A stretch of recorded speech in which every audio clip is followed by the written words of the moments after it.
Assalamualaikum warahmatullahi wabarakatuh. Selamat pagi. Waalaikumsalam warahmatullahi taala wabarakatuh. Pagi Pak. Oke, hari ini kita dua pertemuan. Jadi pertemuan keempat dan kelima saya gabung jadi satu ya, karena ternyata jumlah pertemuan kita itu hanya 6 sebelum UTS ya. Sedangkan saya jadwalkan 7. Oke, pertemuan keempat ini mengenai file, permission, ownership, dan I/O redirection. Struktur directory di Linux ini sudah saya ulang berkali-kali, mungkin 2-3 kali pertemuan, bahwa struktur direktorinya itu seperti pohon ya atau tree. Nah, di sini nanti ada yang pertama ada root directory namanya, itu slash. Kemudian di bawahnya itu nanti ada beberapa direktori yang umum ya. Jadi misalnya ada bin, slash sbin, slash etc, sampai nanti slash media, slash srv gitu ya. Nah, nanti masing-masing direktori ini ada penjelasan singkatnya gitu ya. Jadi kalau bin misalnya untuk user binary, kemudian untuk sbin itu ada sistem binary, etc itu untuk konfigurasi. Nanti yang penting juga ada home, itu adalah home directories gitu ya. Kalau di Windows ini C.2 terus users ya.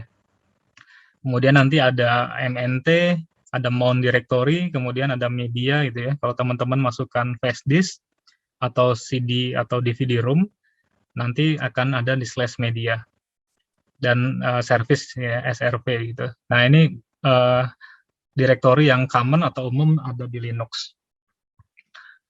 Nah, di Linux kalau kita buka terminal itu ada program namanya tree. Nanti kalau belum diinstal, teman-teman bisa lakukan sudo spasi apt spasi install spasi tree gitu ya. Maka nanti dia akan mendownload, kemudian install. Setelah diinstal, teman-teman tinggal ketikkan saja seperti ini. Tree, kemudian minus L, ya, L besar ya, kemudian 1, spasi slash gitu. Dia akan membuat direktori pohon yang menampilkan dari root directory ya.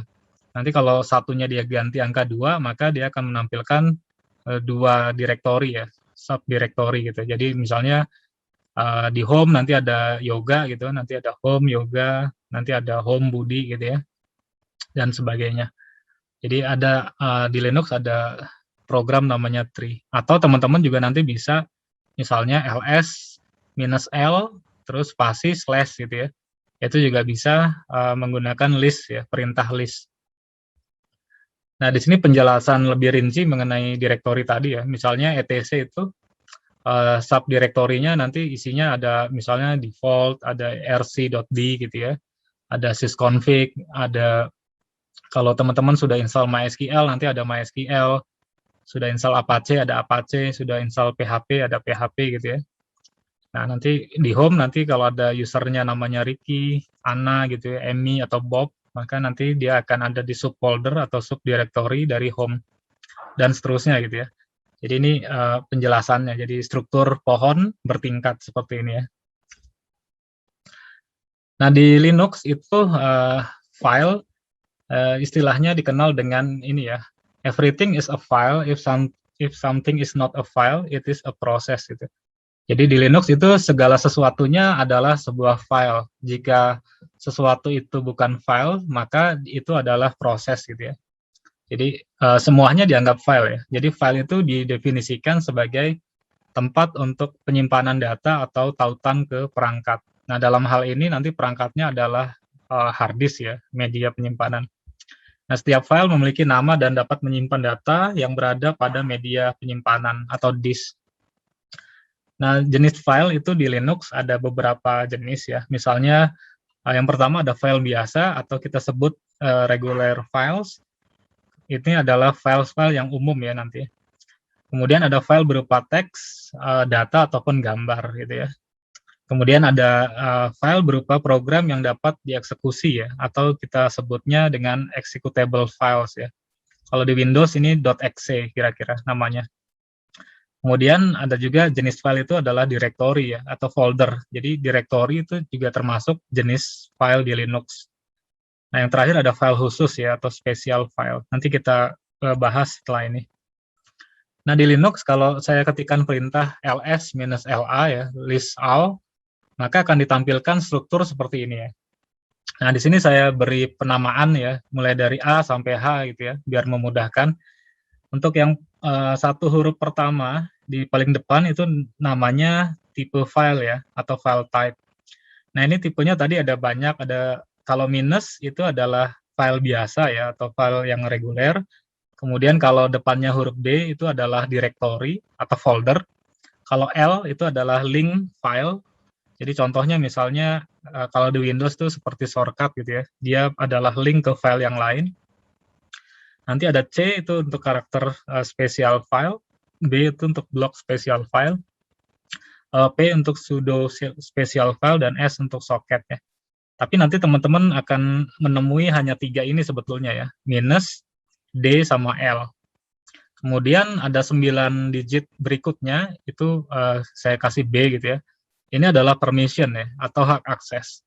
Nah, tadi masing-masing itu ada 3 bagian. Jadi bagian pertama, ini contohnya misalnya RW minus, itu adalah punyanya user namanya nanti. Nah, nanti user akan dijelaskan di slide berikutnya.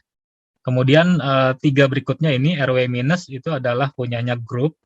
Kemudian yang terakhir R minus minus adalah punyanya other ya. Jadi permission di Linux ada 3 mode akses. Tadi ada user yang punya pemilik ya.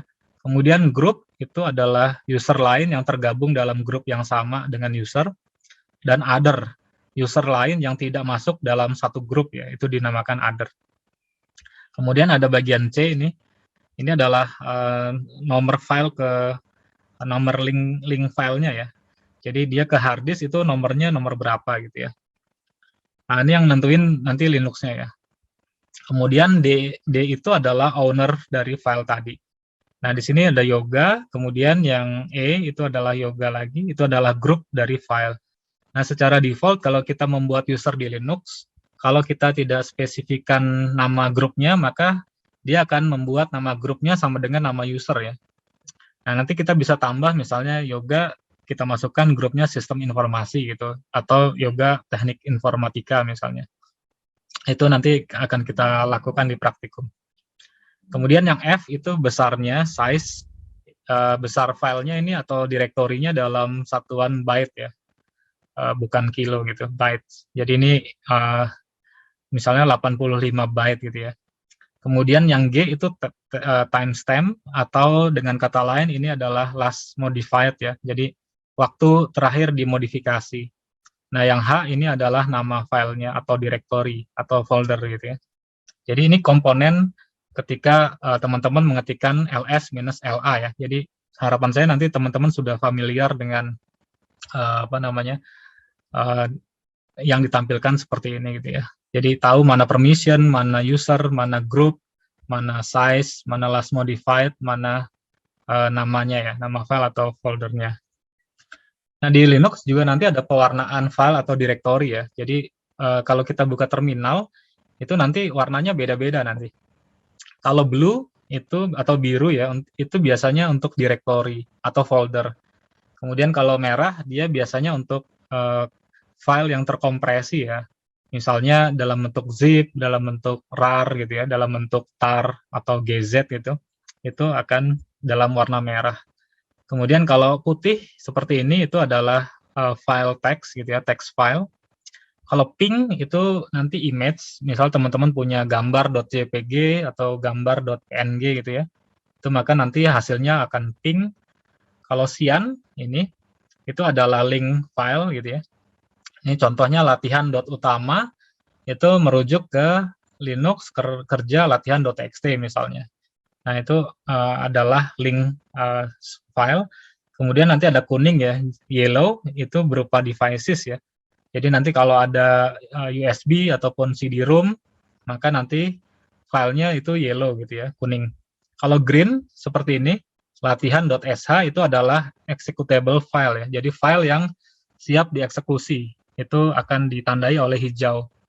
Sedangkan ada flashing red ya, jadi warna merah yang berkedip itu menandakan broken link ya. Jadi file ini kalau misalnya latihan.txt-nya saya hapus, maka nanti warna ini akan berubah menjadi flashing red ya, dari warna cyan ini menjadi flashing red ya, kalau linknya itu terhapus gitu misalnya.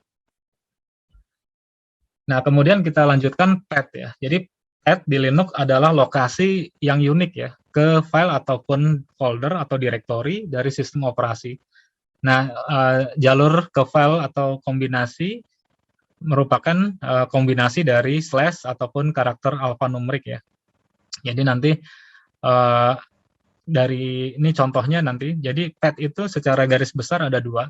Jadi yang pertama ada absolute path, yang kedua ada relative path ya. Jadi absolute path apa? Absolute path itu adalah path yang harus ditulis lengkap ya, gampangnya seperti itu. Jadi penentuan lokasi file atau directory dari root directory ya. Jadi dari directory yang paling awal. Nah, path-nya harus ditulis lengkap dari awal sampai akhir. Nah, ini contohnya ya. Misalnya /home, /yoga, /etc, /php, /php.ini gitu ya. Jadi ini path-nya lengkap gitu. Kemudian /boot, /grub, /grub.conf misalnya. Nah, ini nulis grub.conf-nya lengkap dari awal ya, /boot, /grub, /grub.conf.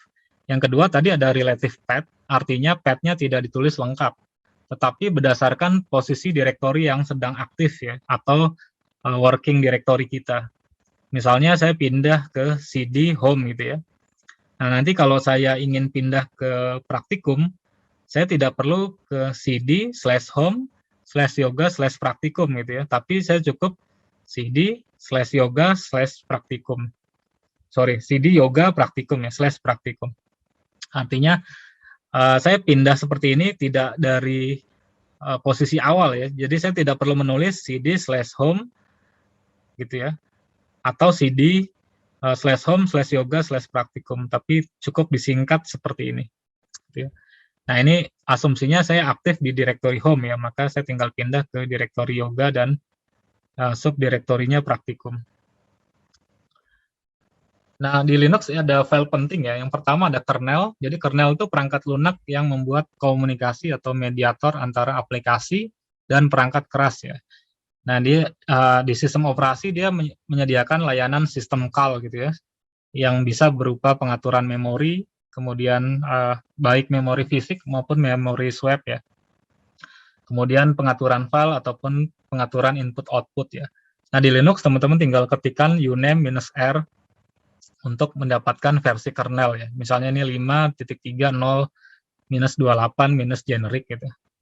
Yang kedua ada shell. Jadi shell itu program yang menjembatani user dengan sistem operasi yang dalam hal ini kernel ya. Jadi shell itu jembatan antara user dan kernel. Kernel itu adalah gampangnya ini inti sistem operasi Linux. Nah, shell menyediakan prompt. Jadi kemarin kita udah belajar ya minggu lalu di terminal. Jadi prompt-nya ada prompt $ sama prompt pagar gitu ya. Sebagai user interface di mana user bisa mengetikkan perintah ya. Nah, teman-teman bisa tahu jenis shell yang ada di Linux apa aja. Tinggal diketikkan cat spasi /etc/shell seperti ini. Nah, nanti akan ditampilkan kira-kira hasilnya seperti ini ya. Jadi kalau saya tulis warna biru seperti ini artinya hasilnya ya, hasil dari perintah. Kalau nanti Linux-nya Fedora ataupun CentOS, itu mungkin beda lagi ya. Jadi ini tergantung jenis distro Linux yang diinstal. Yang ketiga ada home directory atau /home, itu directory yang berisi pengguna Linux ya. Nah, kemudian ada etc. Jadi file konfigurasi itu ada di directory /etc. Nah, biasanya yang perlu teman-teman nanti ketahui by default ya, nanti ada etc passwd, ada etc group, ada etc shadow, ada group shadow ya, g-shadow, kemudian ada fstab, ada host, motd, profile, sales, dan sebagainya.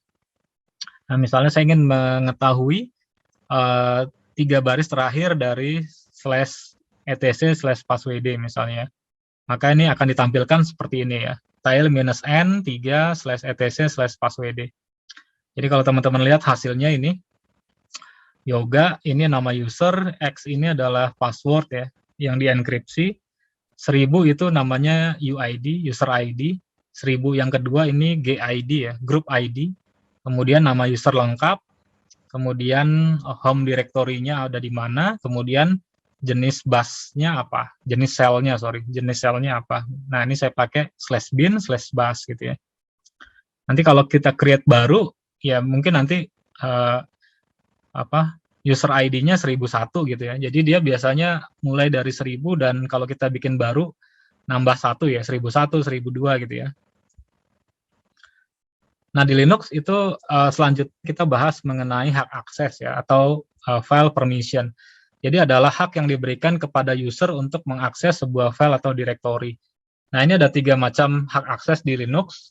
Yang pertama ada read atau R, itu mengizinkan user lain hanya untuk membaca dan membuka file atau directory, tetapi user lainnya, other ya, tidak dapat melakukan perubahan atau modifikasi. Yang write atau W itu mengizinkan user lain untuk memodifikasi file atau directory sehingga user lain dapat melakukan penambahan gitu ya, pengubahan atau penghapusan file atau directory.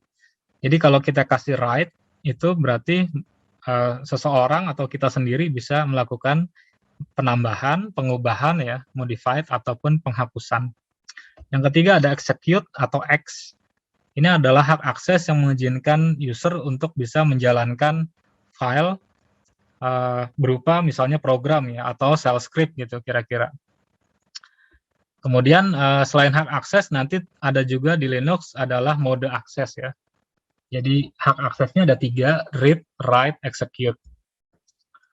Nah, kemudian ada mode akses ya, yang tadi di slide 2 di awal tadi ya.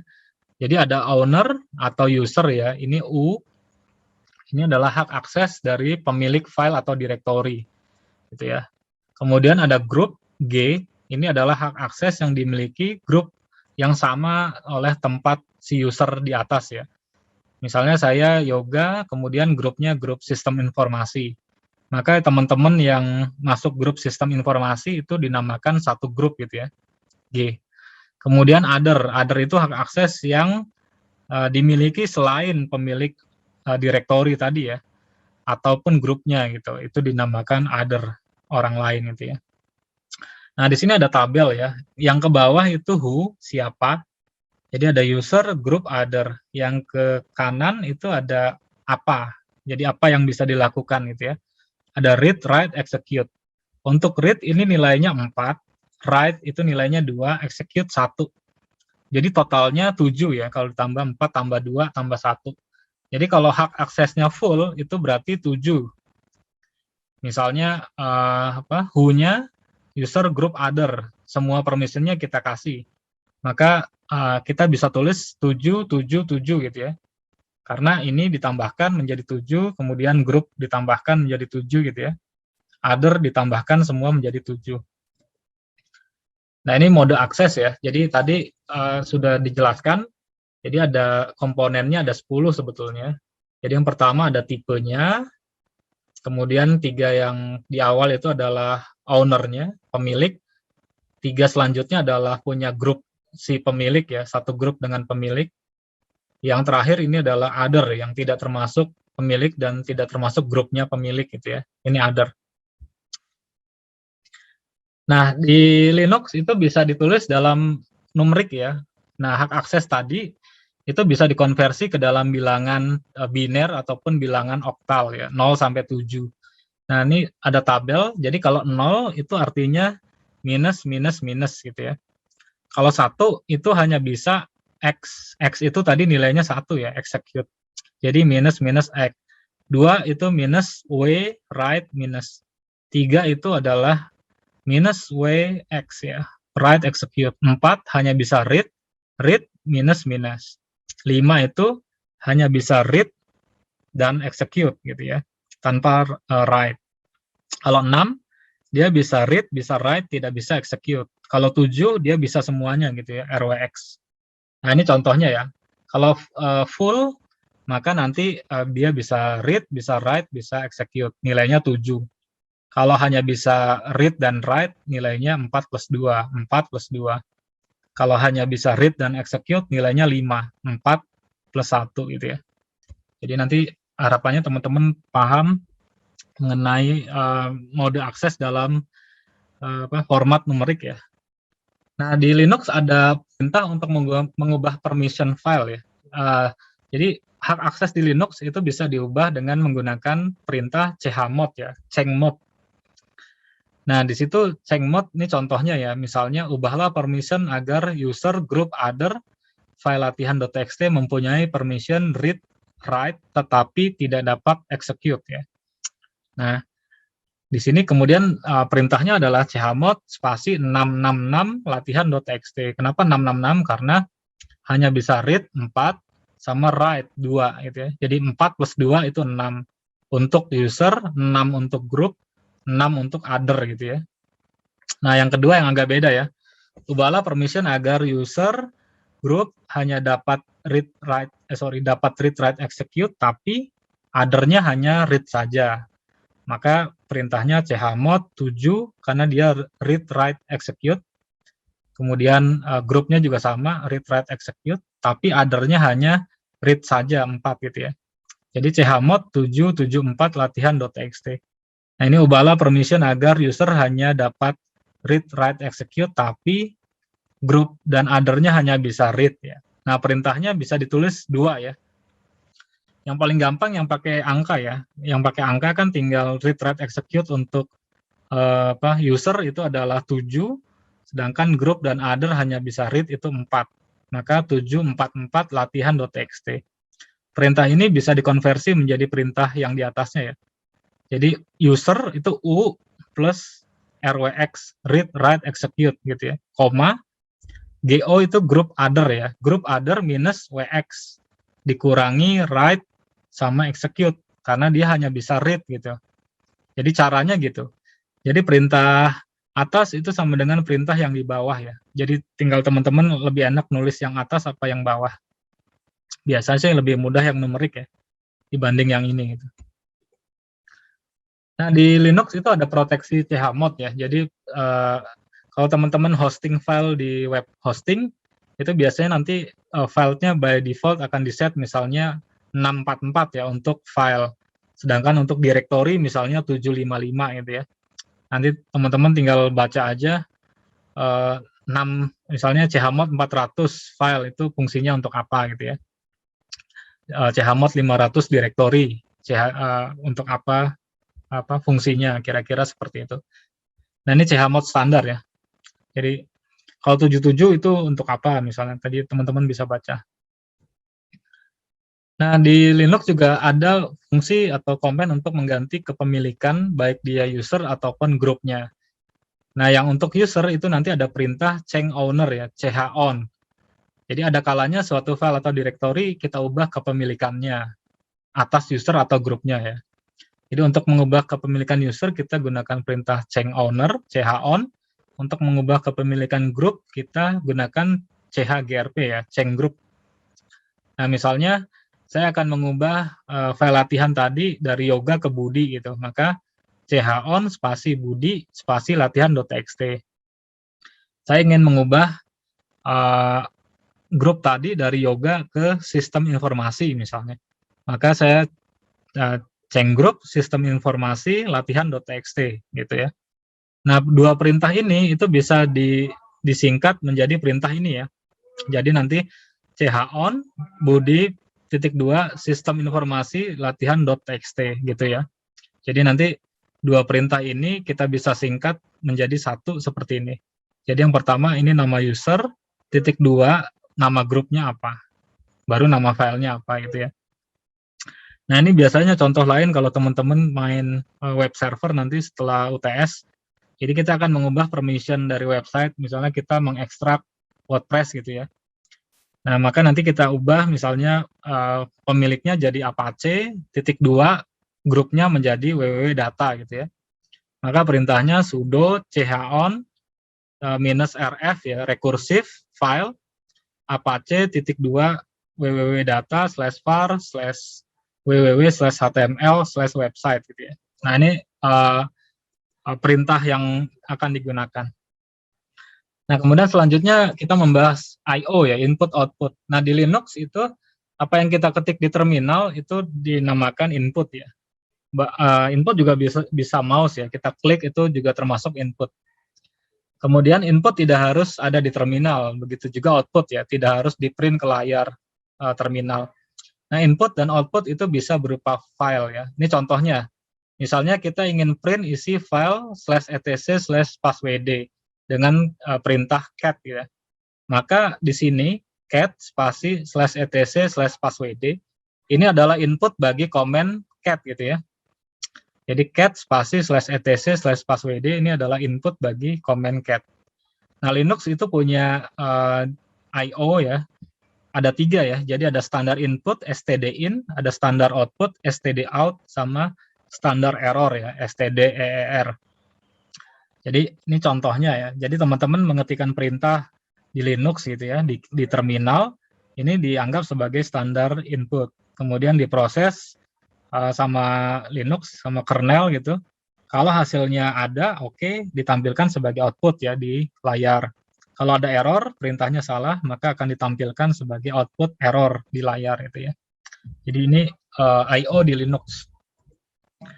Nah, kemudian ada tanda pipa ya, pipe. Nah, di Linux ada fitur menarik, output dari suatu perintah atau program dapat dijadikan input untuk program yang lain ya. Caranya menggunakan tanda pipa. Jadi tanda pipa itu disebut pipa karena dia fungsinya untuk menghubungkan output dan input ya. Nah, ini contoh jika kita ingin melihat user ID dari nama user nobody, nah kita bisa menggunakan 2 program ya, misalnya cat dan grep. Nah, ini contohnya ya, cat /etc/passwd, tanda pipa, pipe, grep, nobody gitu ya. Jadi kita akan menampilkan baris yang mengandung kata nobody sebetulnya di file etc passwd. Nah, caranya seperti itu.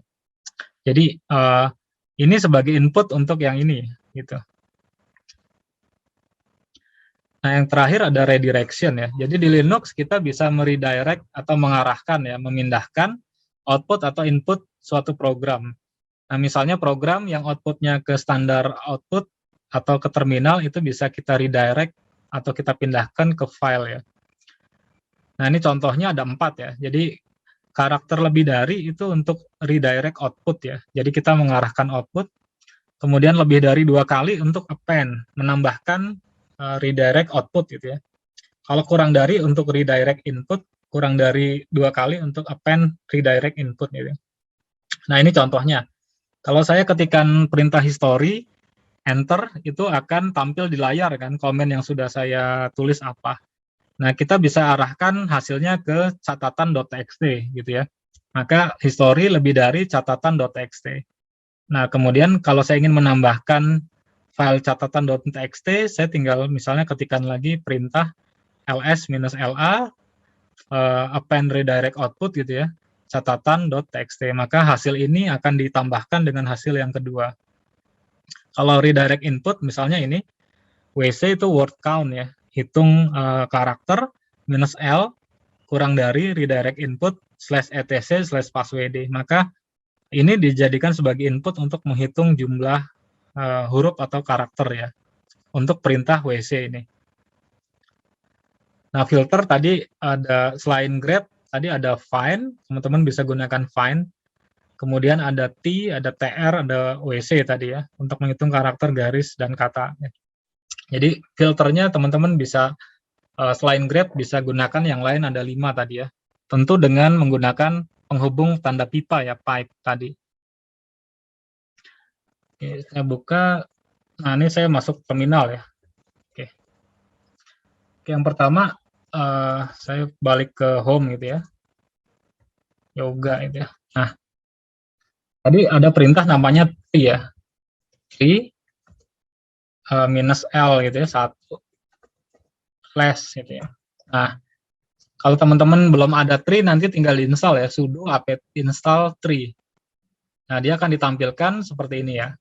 Kalau ingin menampilkan 2 direktori di bawahnya, maka tinggal diganti minus L 2 itu ya, enter. Nah, dia akan ditampilkan 2 direktori di bawah root directory ya, kira-kira seperti itu. Oke, kemudian kita lanjut ke file tadi ya. Misalnya tadi ls minus L gitu ya. Nah, di sini teman-teman bisa lihat pewarnaan file juga ya. Jadi yang putih itu adalah ini file biasa gitu. Nah, ini kalau saya bikin jadi executable ya, chmod, langsung praktikum chmod, misalnya 755 catatan gitu ya, enter. Maka kalau saya tampilkan lagi, nah sekarang catatan warnanya sudah hijau nih, gitu ya. Jadi kalau teman-teman lihat di sini minus RWX, R minus X, R minus X. Jadi ini adalah 7 permissionnya ya. Kemudian ini adalah 5, ini adalah 5 gitu ya. Kalau untuk folder desktop, directory desktop, ini adalah 7 RWX, kemudian ada R min X 5, kemudian ada R min X 5. Ini juga sama ya. Nah, di sini teman-teman bisa lihat namanya ya. Jadi ownernya ada yang punyanya Budi di sini ya. Kemudian grupnya ada sistem informasi tadi. Oke, jadi kita langsung praktikum misalnya saya tambah user baru ya, sudo add user misalnya Andi ya, enter, password, misalnya saya masukin password,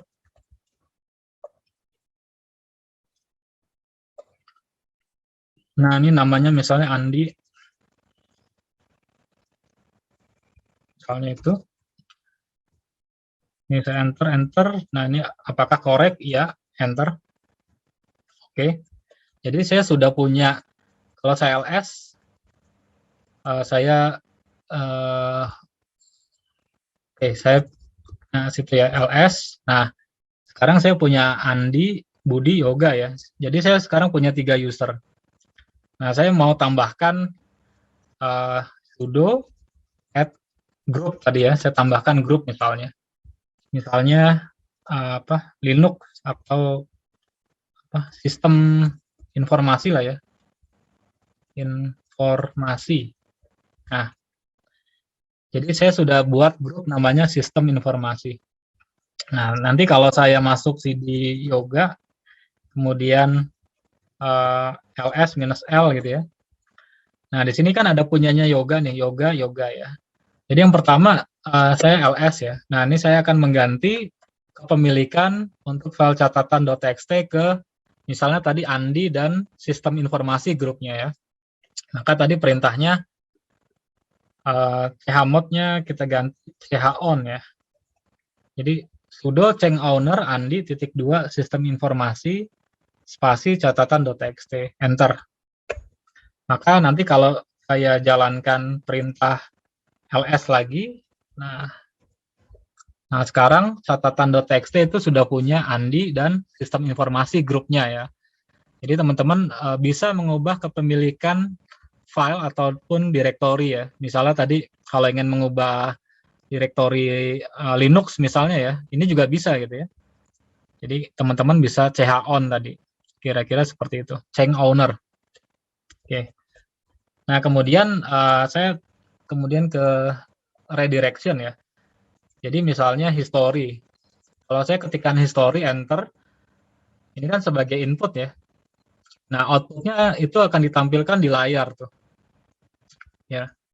Nah sekarang saya mau arahkan outputnya nggak ke layar, maka saya lebih dari redirect output ke misalnya sejarah gitu ya. Sejarah.txt, enter. Maka hasil dari komen history akan ditambahkan ke sejarah.txt ya. Maka sekarang saya punya file baru ls -l sejarah ya. Nih. Ukurannya 2100 ya, ini. Nah, sekarang saya bikin lagi misalnya ls -la saya append ya sejarah gitu ya. Ini append redirect output, enter. Nah, sekarang saya ls lagi.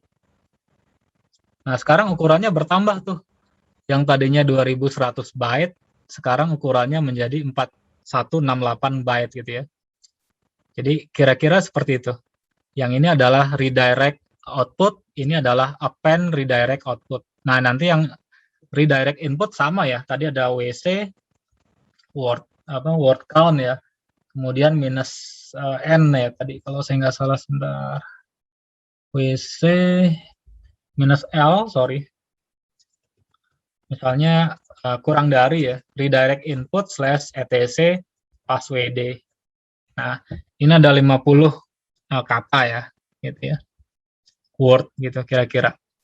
Jadi kita bisa jadikan slash etc passwd sebagai input untuk program WC gitu ya, word count. Jadi itu redirection.